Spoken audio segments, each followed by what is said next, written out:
Oh, there you go. Yes. Hello, hello, my dearest peace lovers and peacemakers friend. This is Sara Jamshdi with Matin Roxefat. Welcome to another program for Peace Mindedly.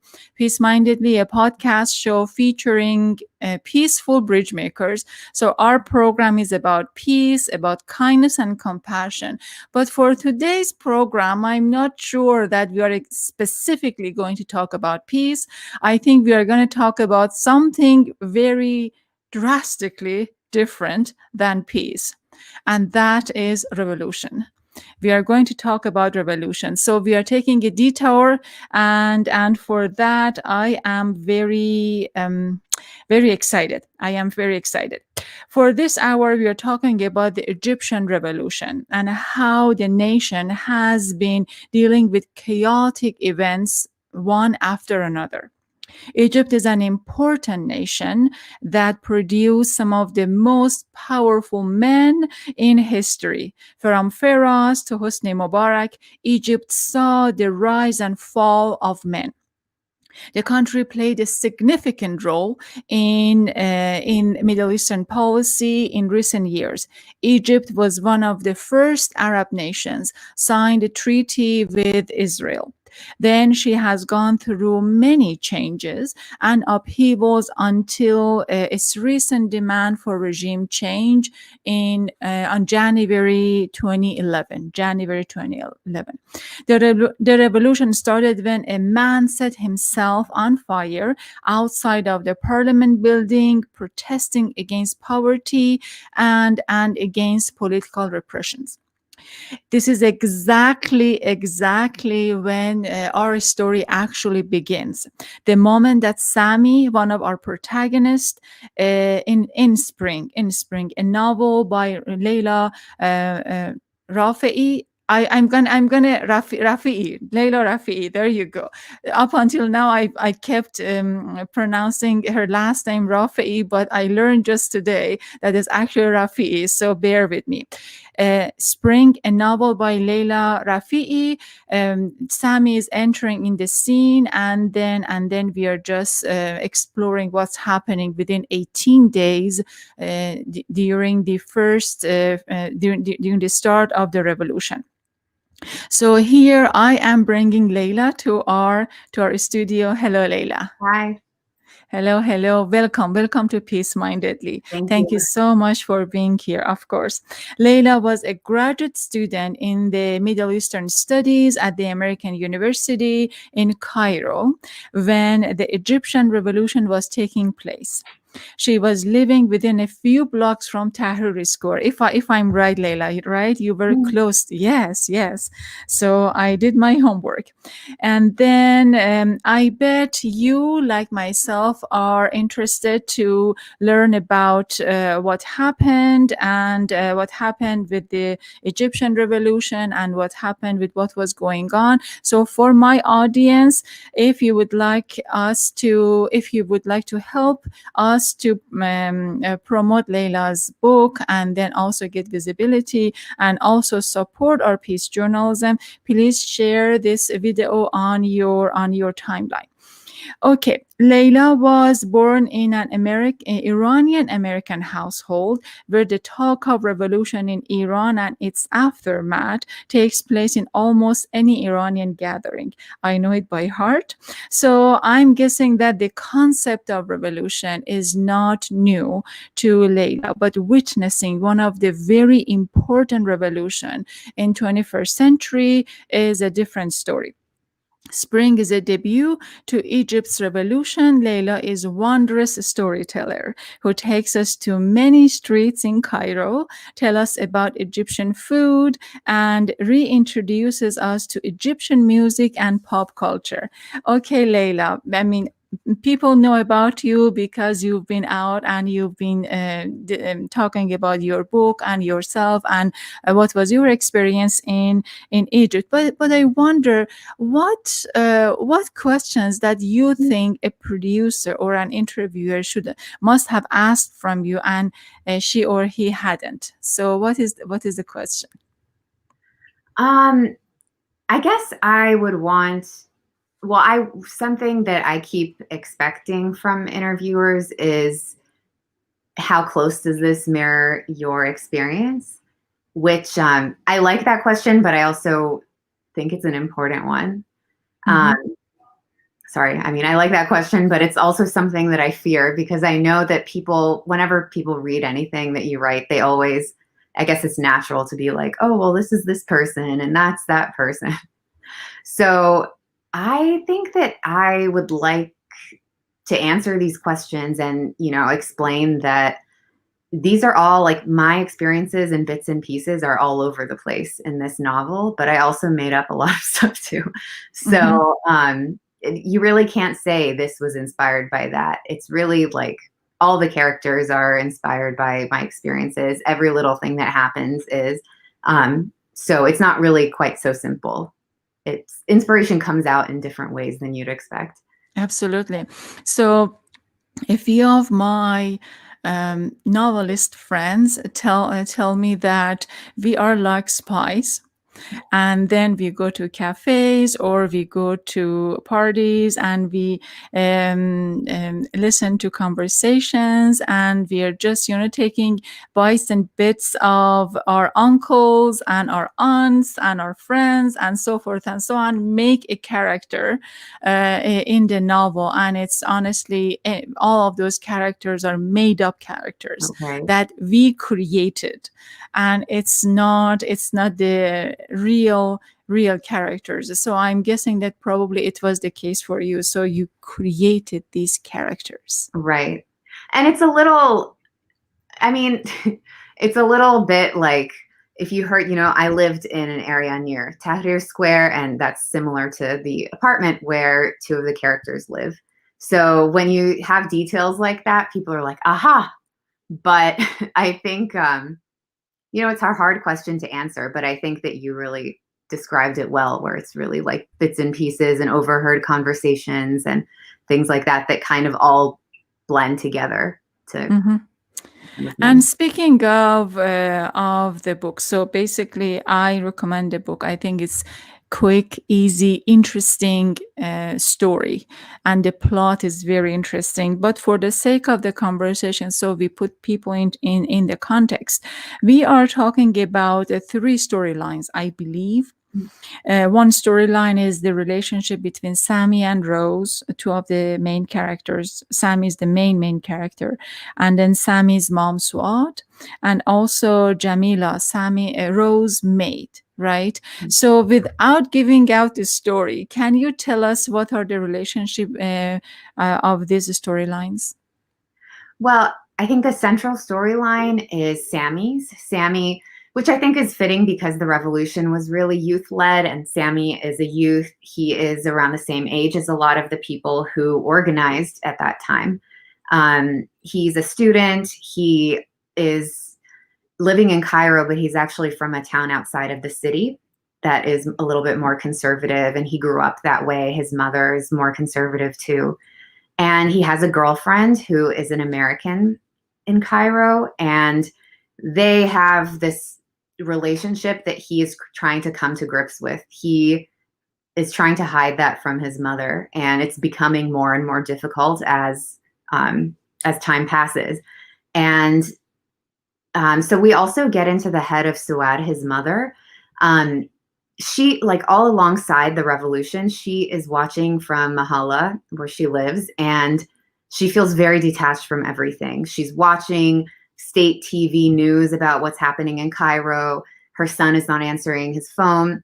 So we see both a firsthand account of what's happening as well as the imagined scenarios from the mother, who's only getting bits and pieces of information.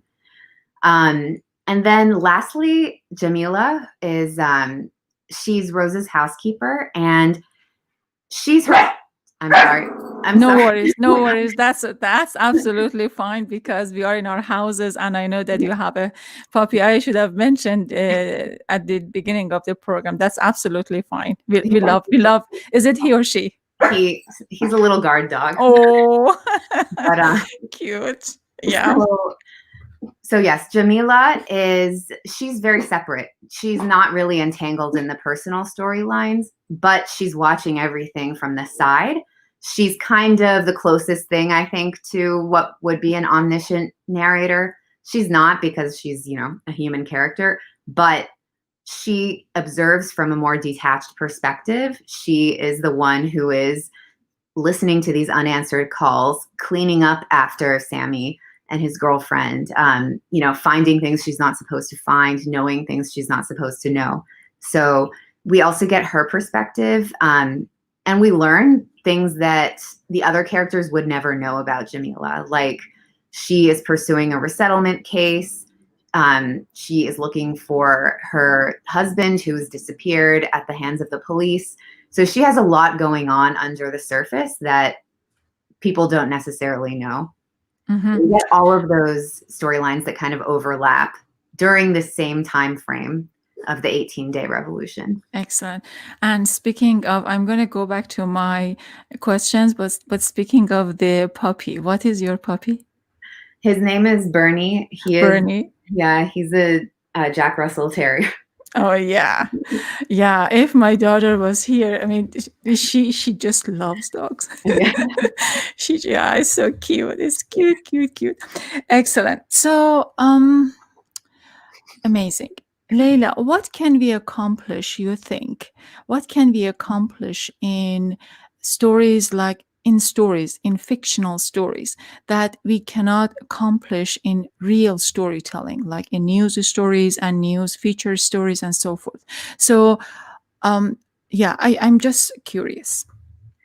I think that what fiction can bring is insight into, like, a personal perspective of what the news is. It's more than headlines. There's people that are actually impacted by this, and you can only learn so much from a news article. You can get quotes here and there, you can interview somebody, but until you really get in the head of somebody who's living a news event, you don't really understand. And I think that fiction helps us understand by almost putting us in the shoes of somebody who is actually there. I think it's the closest thing that you can get to actually being in their shoes. And I think so it allows the readers, I think, to connect more with what's happening in the world, in a way that a news article wouldn't necessarily. Mm-hmm. Exactly. So I was a foreign correspondent, and I was just dispatched to different countries to do stories. And it was one of the main complaints that we have always received, that reporters go to the nation and they just do the story, and they are there for the sake of the story. And then they leave, and they leave everything behind. Probably sometimes the mess that they leave behind, because oftentimes the sources that that's absolutely okay. Don't worry about it. The sources that we go to and we connect sometimes get into real troubles. And that is one of the actual criticism that the foreign correspondents receive. But speaking of someone who is, your parents are from Middle East. I'm guessing that at least in the gatherings there has been discussion about revolution and what was going on during the revolution and what was the aftermath of the revolution. And you yourself is the graduate of Middle Eastern Studies. So we are hearing many of these, the stories of the plot and the Spring, the novel itself, from a perspective of someone who is quite familiar, right? But I wonder, what are we missing, probably? Or what do you think that you missed of explaining in this story? Well, what I hope to explain in the story are the different sides to a revolution, because that's something that I experienced growing up. I always heard about the Iranian Revolution as something that was bad, something that, destroyed the country. It was kind of the scary thing, like you didn't want to have a revolution. But then I think with my story, we do get a little bit of that perspective in Suad, the mother who is more set in her ways. She doesn't want things to change. She's anti-revolution. And then we also get the perspective of somebody who is enjoying the revolution and has something to gain from it. That's Sammy. And then, of course, outsiders who are not directly impacted by the revolution, but are still observing. And that would be somebody like Jamila or Rose, who's the American. So what I wanted to get into, or what I wanted to explain with those, are there's real people on all of these sides, and it's not as simple as, right and wrong. That I hope that people can understand where others are coming from a little bit more, even if they might be wrong. I hope people would kind of be a little bit more empathetic through hearing about these different narratives. Absolutely. And speaking of which, so I know that you have said before, one of your favorite characters is Swad, and then I'm thinking, if we follow Swad throughout the story, because I know Swad. Swad is like my grandma and probably my aunt back in Tehran. So if we understand her thought process, do we I believe, do we sympathize with her, you think? I think so. I think Sawad is kind of a ridiculous character a little bit because she takes things to the extreme. I think that her worries are well-founded, but she is very neurotic and she obsesses. And I think that people can identify with that. People can either feel that they have felt that way, or they know maybe people in their life that are that way. So I think that with Suad, what I hope is that people would laugh at her, but then also feel sympathy for her too, while also acknowledging that she's not right necessarily about the things that she believes. Somebody can still be wrong, and, you can still relate to them, I think. So I hope that that's what I can get across. Yes, very well put. So here's this, at least my understanding of when I am reading novels. I believe that there is usually an omnipresent wisdom that probably explains between the lines, or tries to fill in the gaps of, okay, so this happens and that happens.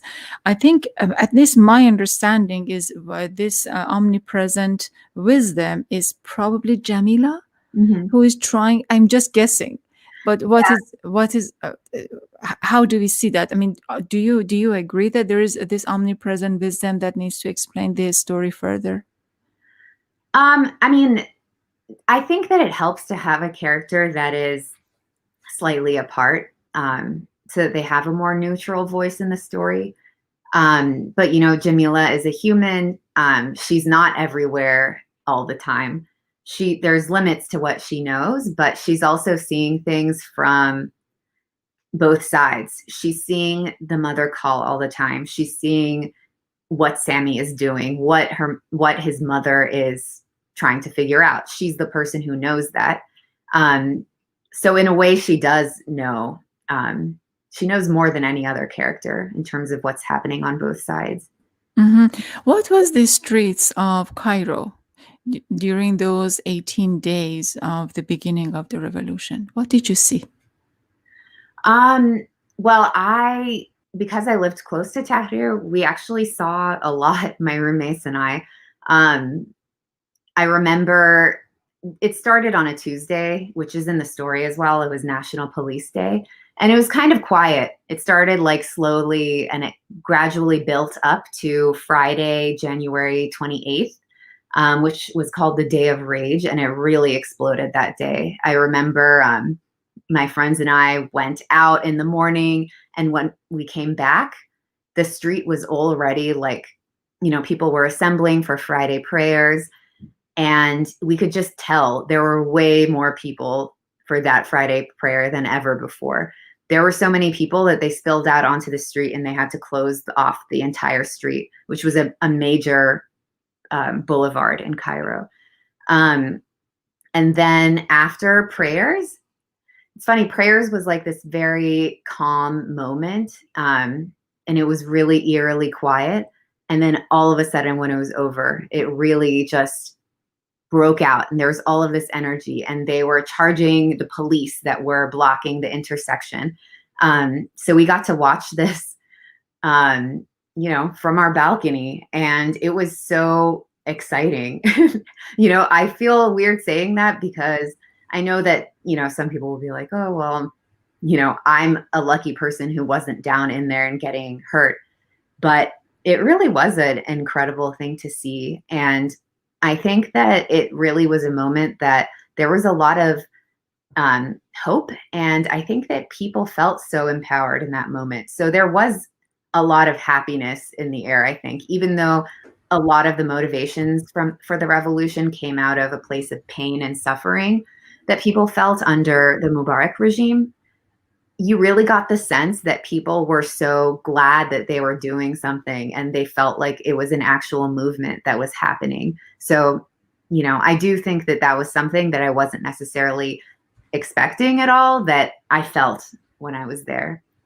Yes, it's very empowering to see, and probably emotions. So you explained there was a people were happy and they but other than, can you explain us at least what was your emotion during I mean, probably just you've been influenced or impacted by the emotions of the crowd, or the emotions in the air. So what was your experience? I think that the revolution made me so attached to Egypt. I loved Egypt even before then. I fell in love with Cairo immediately when I left the airport when I first. Why did you? Why? It was just so different from any place I had ever seen before. And it was the first Middle Eastern country I had ever been to. And, as somebody who is Middle Eastern, I had always imagined the Middle East, but had never had the chance to go there. So when you go there, it almost feels like you are seeing a place that you've only seen in dreams before or something. It had this familiarity, but then also this newness. And I just loved it. It's so chaotic. It's beautiful. It's ugly at the same time. It's, an amazing place. But I think that the revolution made me really just feel like I was a part of that country. I felt, I just felt like I loved it. I felt like I did not want to leave. I felt like I really was emotionally invested in the outcome of the revolution too. Um, so I think that it just built my attachment a lot more.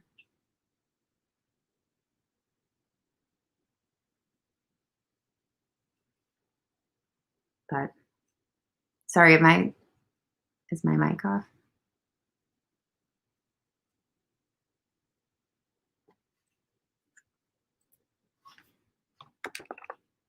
Sarah?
Hi everyone. I'm sorry, it's really windy here, and the electricity is in and out, and Sarah got disconnected. Her electricity and I think internet got disconnected, so she's trying to patch things up, and she asked me to ask people to stay put, please, until she can come back.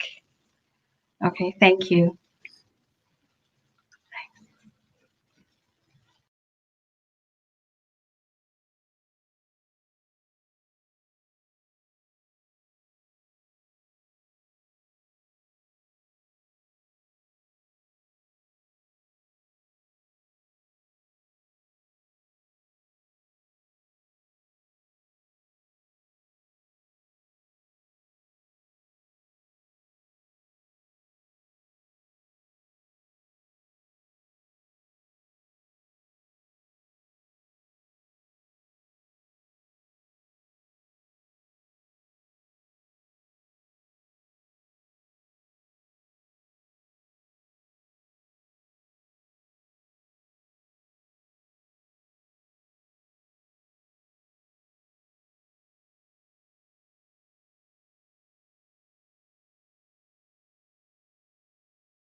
Okay, so yes, it's such an unprecedented issue. I'm just going to come back 1 second, Leila. Yes, what happened was, I mean, there are always very unpredictable issues happens during the program, and especially during the live programs. And that is when my internet just went off.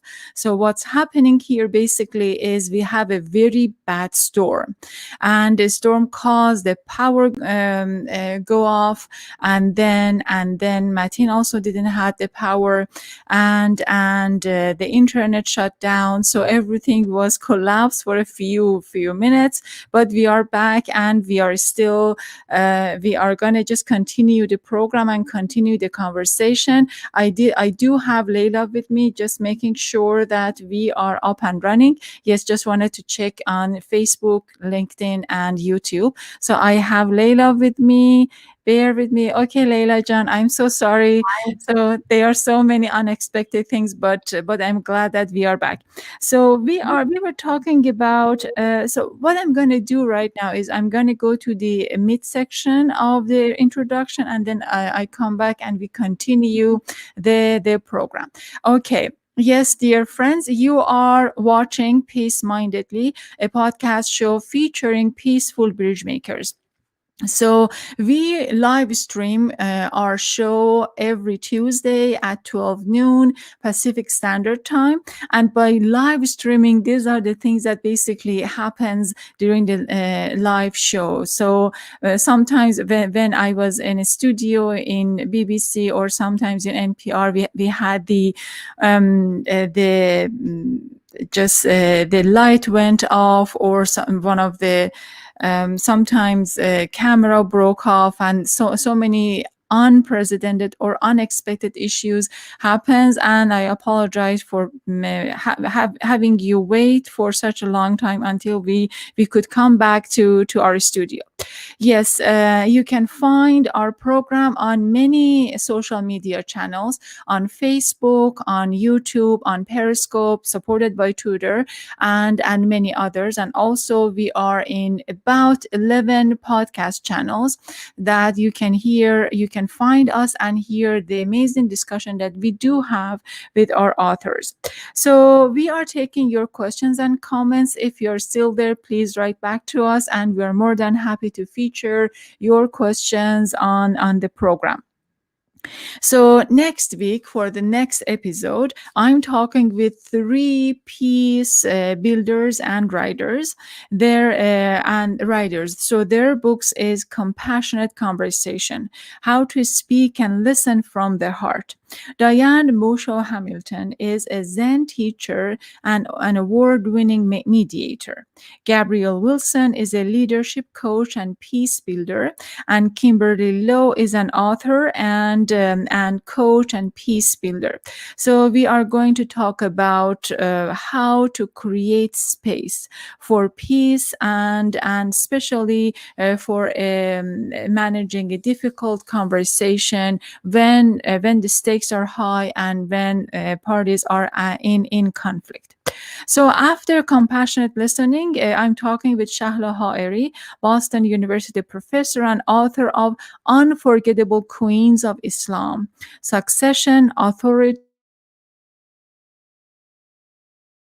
and Leadership Study. Ha'eri offers extraordinary biographies of several Muslim women rulers.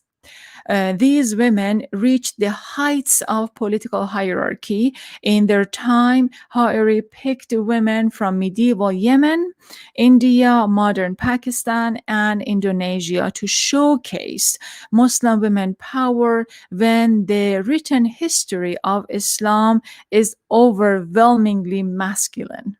So I am excited about my conversation with Ha'eri. Jessica Gordo is our next author for the following. Actually, I'm talking with Jessica on the day of election. So it's going to be on November 3. And her book is After the Last Border: Two Families and the Story of Refugees in America. So I'm hoping that when you are listening to our conversation, to Peace Mind ended the conversation with Jessica, you have already voted, or you have already cast your ballot, send your ballot for the very important presidential election, and also other representatives that you ought to choose for your states, hopefully. Okay, for this hour, we are talking with a young author who knows a great deal about the Middle East and its revolution. Leila Rafei is the author of Spring, a novel about Egypt and its recent revolution. Okay, Leila Jan. So tell me, you mentioned your parents are from Iran, and then also the talk of revolution is very poignant in the Iranian gatherings and Iranian conversation. So I wonder, have you ever drawn any lines between Iran revolution and Egypt revolution? Is there any similarities in your opinion? Don't mind my dog, but No. There's so much happening today. Yeah. So after the storm, there is no complaining about anything else. Yeah. Yeah. Yeah, I think the parallels are actually that the dictators that people are revolting against were both really popular with the West. They were really like Western supported regimes. And I think some of the problems were similar in terms of like there's corruption, there's impunity for, government security forces. But I think those are pretty common, actually, not even just in the developing world, but, here in the US too. So I think, yeah, there are similarities. I think that the outcomes were very different. I think, Iran's was able to go on for many months, and Iran was also more, extreme in terms of like, killing people who were part of the old regime. They didn't do that in Egypt. I hope I'm not wrong, and people don't come after me. But in Egypt, at least, it wasn't like that. It wasn't as brutal in terms of like dealings with the old regime. In fact, a lot of old regime officials were still part of the transitional government, and even the government that followed. So there are differences in that way as well. Yeah, I remember also there was a lot of talk about having an Islamic government too. A lot of people who were against the revolution were afraid that that was going to happen, and often would point to Iran and be like, we don't want that to happen here. So it was interesting. There was a lot of interaction even between the two historical events. Speaking of which, talking about revolution and Islamic revolution, whether or not to have an Islamic republic. So would you think, at least I would like to know just your hunch of living in Egypt and coming back to the United States. Are we moving towards Arab democracy after Arab Spring? Because right now we know that there is no spring and everything is just fall down. So is there any hope for democracy? Arab democracy? No, I don't want to say no, but I mean, it's not looking very good, but it's also not looking very good for the US either. Unfortunately, I think a lot of it has to do with how the US treats the leaders of these regimes. If they, give them the green light to, oppress the people or act in undemocratic ways. I think that that's going on right now. I don't think it's, unique to this time period, but I just don't see it changing anytime soon. And as long as, the US and other, Western governments allow these regimes to, harm their people and get away with it, I think it'll be very hard to actually see democracy in the Middle East. Yeah, so yes, exactly. You mentioned very some of the important points, how the US is dealing with the Middle East, the hegemony of the US imperialism in the Middle East, and the relationship that US has with particular states in the Middle East is very important. But I am not going to take you to politics. What I'm going to stay with the fiction, and then for spring. Do you think when you were writing the novel, so would you ever believe that there was the fiction has its own logic, and in your imagination things are happening, and of course you are putting down words and scenes and everything, but somehow you had to go forward with your imagination and not trying to control everything, the plot and everything so tightly. Did you had this kind of, because this is something I'm hearing a lot from novelists. You mean difficulty controlling the story because of the real event? No, I mean, like, so you just let yourself to be taken by the plot Right. and not trying to control it too much. Right. Yeah, I think that happened actually for me too. I think for me at least, I definitely need to start with an idea of the plot and where I think that it's going to go, but it changes a lot often during the writing process, and these little nuances in characters and plot lines really come up usually throughout the writing process. So yeah, that definitely happened, and that was something that surprised me that I never would have expected when I started writing. Because you feel like it's so hard to come up with a story in the first place, and it's kind of interesting when when you do start. Actually, that's when a lot of the ideas start flowing to you. Yes. I wish I knew that all along. I wish I knew that the key is to just start, and then the ideas will come. But I definitely found that. Are you applying to your new understanding? Are you just trying to start your next novel? I'm giving you your next project. Have you Yeah, thought about next novel I or next actually have project? finished the next novel that yeah, hopefully, we'll see what happens with that, but it's already finished. It's already finished. Yeah. Oh my God, that's a big news. So what is the next novel is about? The next novel is a modern take on the ancient Egyptian myth of Isis and Osiris.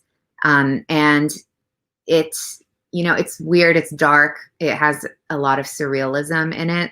Um, it's very different from my first novel, even though they're both Egypt inspired. Um, yeah, and I started writing it actually. It takes a really long time to publish a book. So in that interim period Tell me the between, process. Tell me the process. Why do you think it takes a lot of time to publish it? Take me through the process. I wish it didn't, because maybe my book would have come out before COVID, but Yeah. but the process is, everything moves very slowly in the publishing industry. Not saying that it's anybody's fault, but that's just how it is. There's, first the contract negotiation process. And then you work with an editor on top line edits, in terms of like fixing plot lines, higher level things to change. And then you work with a copy editor. And then it comes time to design the cover. And then even after all of that is done, you often still have to wait for the right timing, the right time of year for a book to come out. You have to wait until the marketing team has everything sorted out. So there's just a lot of different pieces that need to all fall into place by the time a book comes out, and it can take a while. So I wrote this in that interim period, fearing that, well, at that point I knew this book was going to get published, but I think when I first started this story, I was like, okay, let me do something else in case the first one falls through. Mm-hmm. Excellent. So, in terms of having your picture good on the screen, so can you just push your laptop a bit further? Awesome. We got it. Okay, so that's interesting. So the next novel is going to be about ISIS and about some of the myth that is you want to explain in the novel? Yeah, it's the goddess The ISIS, goddess. not Uh-huh. the not the terrorist group. Oh, yay. Okay, okay. But yeah, it's this ancient myth, Egyptian, and I remember when I first heard about it, I loved it. It's actually very dark and even darker and more perverted than how I portray in my story. But the basic storyline is that um, Osiris, the sun god, is murdered by his enemy and cut into a bunch of different pieces, and they're all scattered throughout Egypt. And then Isis, while she mourns him, she travels throughout Egypt to find all of the pieces of his body and put them together. And it's a story about rebirth and the birth of Egypt, actually, because after it takes putting back together all of the pieces to, first of all, it happens, and then that's what brings these gods to life. So I love this story, and I couldn't believe that nobody had done it until now. As far as I know, it seems like retellings of myths are pretty popular, but I hadn't heard of anything like this. So that's what gave me the idea. And I came across this story years ago, and for some reason never wrote it. It took me writing the first book to finally sit down and write this one. And is this going to be your journey, writing books? I hope so. It's what I always wanted to do, but I like my normal job too. So what is your normal job? I work at the ACLU, and I do a lot of writing for them too. So, it really brings in my passion for writing. And I'm glad I get to work with people, because otherwise I would definitely go crazy just working on novels all the time and not talking to anybody. So I'm glad that I still have that. Excellent. So, Alia Bellwood, such an exciting story. I'm looking forward to it, Leila.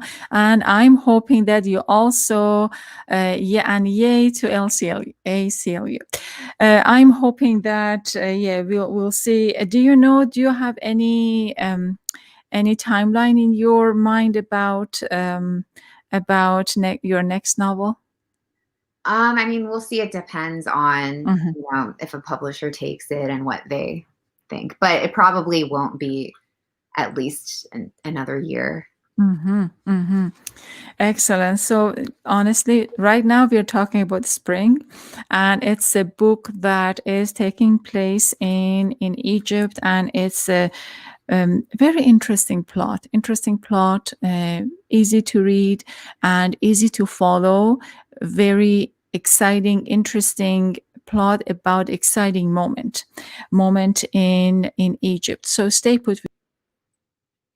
So I'm sorry. You are watching To Peace Mindedly, a podcast show featuring peaceful bridge makers.